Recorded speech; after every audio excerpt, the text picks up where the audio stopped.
ಯಾಕಮ್ಮ ಯಾಕೆ ಇಷ್ಟೊಂದು ಟೆನ್ಷನ್ ಓಡಾಡ್ತಿದ್ದೆ? ಏನಾಯ್ತು? ಸುಬ್ರಹ್ಮಣ್ಯ, ಇಷ್ಟೊತ್ತಾದರೂ ನಿಮ್ಮಪ್ಪ ಮನೆಗೆ ಬಂದಿಲ್ಲ ಕಣಪ್ಪ. ಎಲ್ಲೋದ್ರು ಏನಾಯ್ತು? ಬೆಳಿಗ್ಗೆ ಫೋನ್ ಮಾಡಿದಾಗ ಮಾರ್ಕೆಟಲ್ಲಿದ್ದೀನಿ ಅಂತ ಹೇಳಿದ್ರು. ಈಗ ಫೋನ್ ಮಾಡ್ತಾನೆ ಇದ್ದೀನಿ, ಫೋನೇ ಎತ್ತತ್ತಿಲ್ಲ ಕಣೋ.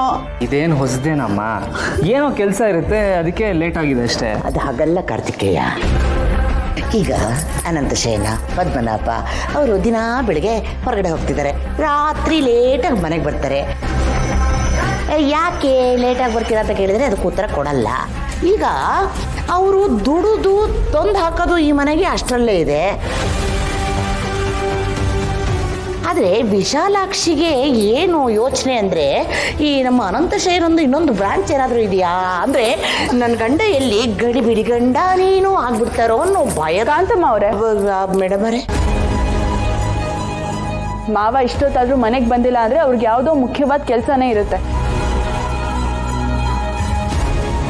ನೀವು ಹೇಳೋ ಹಾಗೆ ಅವ್ರ ಅತ್ತೆಯವ್ರ ಪಾಲಿಗೆ ಗಡಿಬಿಡಿ ಗಂಡ ಅಲ್ಲ, ಅವರು ದೇವ್ರಂಥ ಗಂಡ. ನೀವು ಸುಮ್ಮನೆ ಏನೇನೋ ಹೇಳಿ ಈ ಥರ ಅನುಮಾನ ಬರೋ ಹಾಗೆಲ್ಲ ಮಾಡಬೇಡಿ. ಮಮ್ಮಿ ಮಮ್ಮಿ ಮಮ್ಮಿ ಇದೇ ತರ ಮಾತಾಡಿ ನೀನು ಡ್ಯಾಡಿನ ದೇಶ ಅಂತ ಹೋಗಂಗ್ ಮಾಡಿದ್ಯಾ ಅಂತ ಅನ್ಸುತ್ತೆ. ಅಂದ್ರೆ ನೋಡಿಗ ನಾನೆಲ್ಲೋ ನಿಮ್ಮ ತಂದೆನ ಓಡಿಸ್ದೆ. ದಿನ ಬೆಳಗ್ಗೆ ಹೋದವರು ರಾತ್ರಿ ಲೇಟಾಗಿ ಬರೋರು. ಒಂದಿನ ಹೀಗೆ ಕೇಳಿದೆ, ಯಾಕ್ರಿ ದಿನ ಲೇಟಾಗಿ ಬರ್ತೀರಾ ಅಂತ. ಆಮೇಲೆ ಬರೋದೇ ಬೇಡವೇನಾ? ಆ ಒಯ್ಯ ಬೆಳಕು ಕುಡ್ಕೊಂಡು ಮನೆ ಬಿಟ್ಟು ಹೋಗೇ ಬಿಟ್ಟ. ಅಲ್ಲ, ಆ ಒಯ್ಯಂಗೆ ನನಗಿಂತ ಲೈಟ್ ಬೇಕಾಗಿತ್ತ.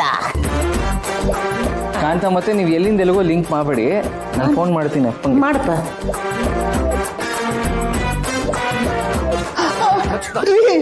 ಇಷ್ಟೊತ್ತು ಎಲ್ಲಿಗ್ರಿ ಹೋಗಿದ್ರೆ? ಮತ್ತೆ ನಾನು ಸರಿಯಾಗಿ ಮಾತಾಡ್ಲಿಲ್ಲ. ಇಷ್ಟೊತ್ತು ಫೋನ್ ಮಾಡ್ತಿದ್ದೀನಿ, ಎತ್ತತಾನೆ ಇಲ್ಲ. ಎಲ್ಲಿ ಹೋಗಿದ್ರು, ಏನಾಯ್ತು ಅಂತ ಎಷ್ಟು ಗಾಬರಿ ಆಗಿತ್ತು ಗೊತ್ತಾ?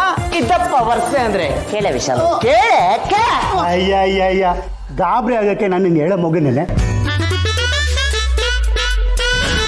ನಿನಗೆ ಬೆಳಗ್ಗೆ ಹೇಳಿಲ್ವಾ ಮಾರ್ಕೆಟ್ಗೆ ಹೋಗಿದ್ದೀವಿ ಆಟೋ ಪಾರ್ಟ್ಸ್ ತರಬೇಕು ಅಂತ? ಅದೆಲ್ಲ ನನಗೆ ಗೊತ್ತಿಲ್ಲ. ಎಲ್ಲೋಗಿದ್ರಿ ಏನು ಅಂತ ಕರೆಕ್ಟಾಗಿ ಹೇಳಿ.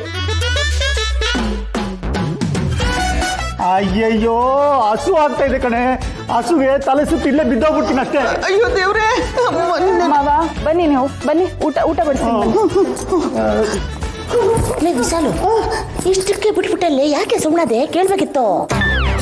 ಪಾಪ, ಅವ್ರ ತಲೆ ಸುತ್ತುತ್ತಿದೆ, ಹೊಟ್ಟೆ ಹಸಿವಾಗ್ತಿದೆ ಅಂತ ಅವ್ರು ಅಷ್ಟು ಹೇಳುವಾಗ ಇದ್ರ ಜೊತೆಲೆ ನಾನು ಅವ್ರ ತಲೆ ತಿನ್ನಕ್ಕಾಗುತ್ತಾ?